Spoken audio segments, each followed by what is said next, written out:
안녕하세요. 함께 살아내기의 심리상담사 김미경입니다. 한 주간 몸과 마음 잘 챙기셨나요? 몸과 마음을 지키기 위해서 실천해 보신 것이 있으신가요? 우리가 몸과 마음을 위해서 실천해야 할 것은 그렇게 특별한 일이 아니더라고요.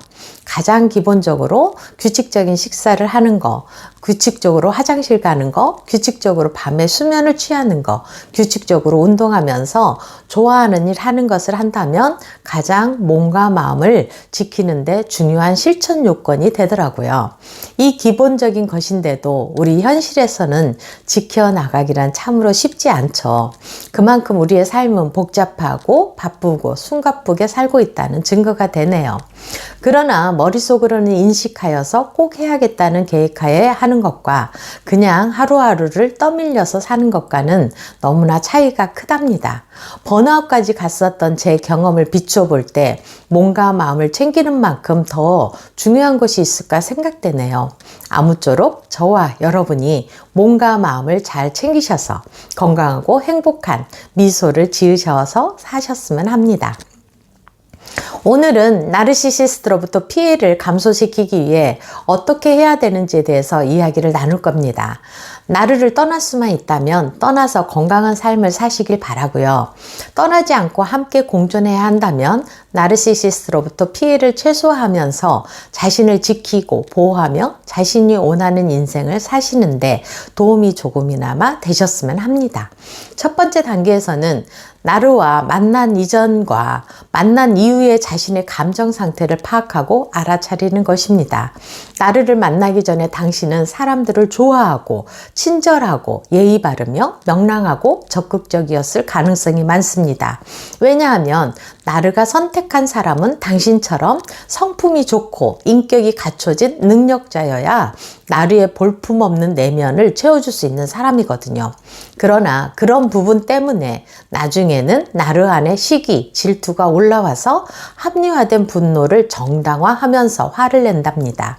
만일에 나르와 지내다가 나르와 헤어지고 나르와 만나기 전에 사람들을 만난다면 이전에 당신의 모습이 안 보이는 것 같아 안타까워 할 겁니다.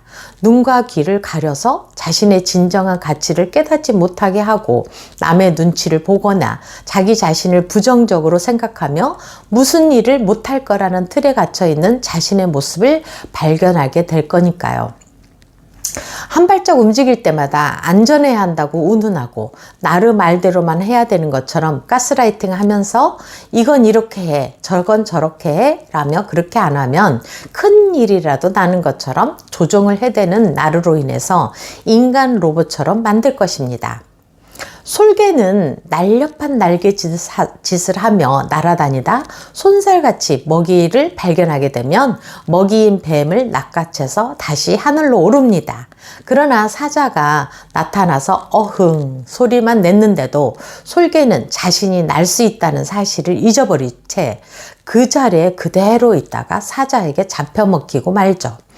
그것의 원인은 두려움입니다. 두려움이 움직이지 못하게 하는 거죠. 당신은 자신이 어떤 존재였는지를 깨달을 필요가 있어요. 당신은 괜찮은 존재였고 충분히 사랑받을 만한 사람이었고 존재 자체만으로도 소중한 사람이라는 걸 알아채고 지금의 감정은 어떤지 긍정적으로 변화하고 있는지 부정적인 감정으로 변화해 가는지를 빨리 알아차리시길 바랍니다. 두 번째 단계입니다. 나르시시스트임을 하루라도 빨리 알아차릴 수 있어야 합니다. 나르시시스트가 있다는 사실도 모르고 나르시시스트에 대한 지식도 없다면 그만큼 당신은 피해를 오랫동안 더 입을 수밖에 없습니다. 처음에 만났을 때는 따뜻하고 배려심이 많고 당신을 위해서는 목숨이라도 내놓을 것처럼 하지만 그럴 필요가 없다는 계산이 들면 점점 본색이 드러나면서 대화도 안 되고 일관성도 없는 외계인을 상대하게 될 것입니다. 과거나 현재 만나는 사람들에 대해서 말할 때면 모두 그 상대방들을 비판하고 지적하고 정죄하는 말뿐일 것입니다. 그 뒤에는 자신의 부풀린 위대함을 나타내기 위한 것이 들어있죠.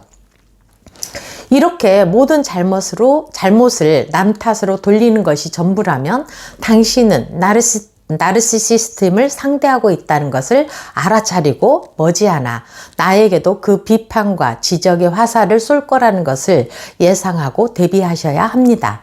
세 번째 단계는 나르시시스트는 여러 가지 인지 왜곡의 형태가 나타나는데요. 인지 왜곡이란 생각의 변형이 일어나 있는 거죠. 인지 왜곡과 나르 마음 안의 핵심 신념으로 건강하지 못한 말과 행동을 하는 것입니다. 이로 인해서 당신은 자꾸 가시로 찔려서 상처를 계속 받게 되며 아파하실 것입니다. 나르시시스트의 공통된 특징을 담은 영상이 제 영상 중에 있으니 그 영상 중에서 인지 왜곡에 대한 영상과 그 다음에 나르시시스트의 특징에 대한 영상을 찾아보셔서 보시면 됩니다.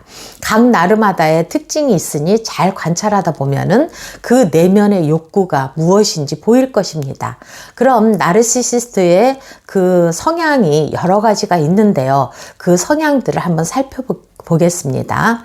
아주 어릴 때 부모나 중요한 타인으로부터 거부나 거절을 당한 경험이 있으면 계속적으로 관심과 인정을 갈망하는 나르시시스트, 어린 시절 부모에게 학대나 방임된 상태에서 편히 지내지 못했다면 그 아픔으로 불신이 내면에 자리 잡고 있는 나르시시스트, 자신이 원하는 것은 절대 가질 수 없고 이루어지지 않을 거라고 생각하는 나르는 가까이 있는 사람을 괴롭힐 가능성이 많으며 말 안 하고 있어도 알아서 해주기를 바라는 나르시시스트, 자신에게 결함이 있어서 혼자서 잘 해낼 수 없어서 도움을 받아야만 할 수 있다고 믿는 나르는 가까이 있는 사람을 사소한 일을 계속 지적하고 비난하여서 너는 보잘것없는 존재라는 것을 심어주고 그렇게 상대방을 깎아내리면서 나르 자신의 존재가 올라간다고 생각하지만 무슨 일을 할 때는 소심해지면서 상대방에게 의존하는 나르시시스트,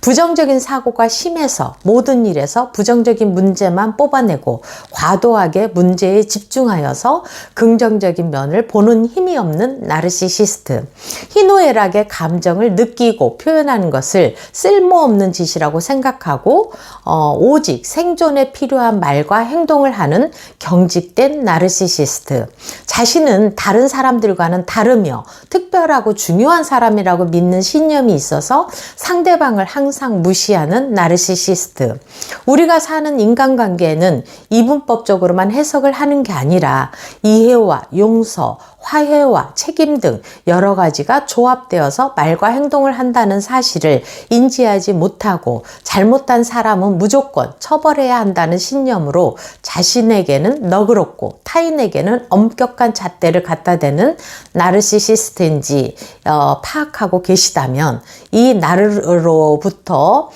두려움이나 불안을 줄일 수 있는 방법도 찾아내실 수 있을 것입니다. 네 번째 단계는 당신이 나르로부터 드는 자동적 생각을 노트에 적어보세요. 나는 별것도 아닌 일에 왜 맨날 지적과 비난을 받아야 하지? 왜 계속 내가 무시를 당해야만 하지? 아주 작은 일도 모두 내 탓이 되지?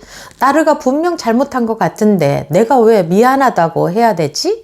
등등 처음에는 계속 이해하고 또 이해하려고 하지만 한계치가 넘어가면서 억울하고 화나고 분노가 치밀어 오르게 됩니다. 이 단계까지 오지 않도록 자신에 대한 정확한 인식이 필요하답니다. 다섯 번째 단계에서는 나르시시스트에게는 그레이락을 실천하시면서 객관적으로 또한 바라보시고 자신의 인생에 에너지를 쓰십시오. 자신은 이 세상에서 하나밖에 없는 소중한 존재이고 모든 사람은 각자의 고유한 특징들을 가지고 태어났음을, 그리고 사랑받을 만한 존재이고 사랑받기 위해 태어난 존재라는 사실을 잊지 않으셨으면 합니다. 다른 사람이 사랑해주지 않으면 낙심하지 마시고 자기 자신이 사랑해주면 됩니다. 가장 자신을 잘 알고 가장 좋아하는 거, 가장 먹고 싶은 거, 가장 가지고 싶은 것을 잘 알아줄 수 있는 사람은 오직 당신 자신뿐이거든요.